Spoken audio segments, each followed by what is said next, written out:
And now we come to the fourth month. You notice the name of the fourth month. Can anyone pronounce that for me? Tammuz.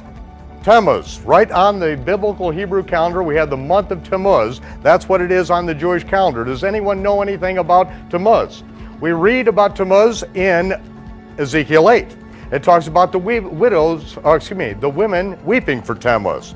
Now, what is this women weeping for Tammuz? What do we have going on here? We have to just step back a little bit and find out who Tammuz's mother was. Because his mother was married to Nimrod. Nimrod, the builder of the Tower of Babel, that's his fame. He died and he ascended up into heaven and became the sun, or the sun god. Now, many, many months later, after his death and then ascension, and he became the sun god, then his widow, Semiramis, became pregnant, and the story was she became pregnant by the rays of the sun, her husband who ascended into heaven. So it is that we have the month of Tammuz. Now, what happened is Semiramis died.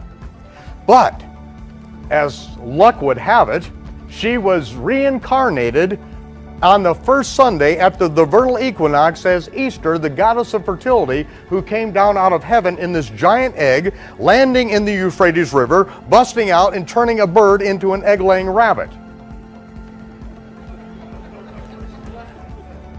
Then Tammuz died, as luck would have it. Now, you do use the word facetiously, because he died by being gored by a wild boar in his 40th year.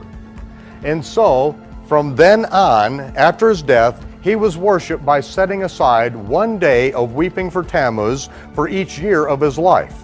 So the 40 days preceding the day when his mother was reborn as Easter, the goddess of fertility, that is set aside the 40 days of weeping for Tammuz. Now I think it's called Lent. And then on Easter Sunday, then they kill the wild boar that killed Tammuz and eat ham on Easter Sunday. This is the sick sun god perversion that Israel got into, and God says it's an abomination. It's utterly detestable, repugnant, and putrid. The word abomination, one of the strongest words in the entire Hebrew language. And of course, we see that same thing has been adopted by the Christian Gentile church, and they think it's in worship of the true God. It is not. It is utterly detestable to the true God, and he said, do not learn the way of the heathen. Do not learn how they serve their gods. Do it and say you're doing it for me. It's an abomination. So those who would say, well, it doesn't mean that to me, well, it really doesn't matter what it means to you. We don't worship you. We worship the true God. And if he says it's an abomination, then it's an what? Abomination. Just pure and simple.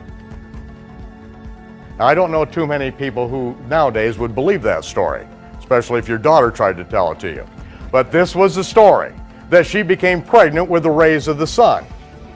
Now, she gave birth to Tammuz on December 25th. That is the birthday of the Babylonian sun god, December 25th. And I think it's important probably to point out, see, we went into captivity in Babylon. We were involved in the worship of Tammuz. We know his birthday was December 25th. We came out of Egypt. We know that the Egyptian sun god Ra was born on December 25th.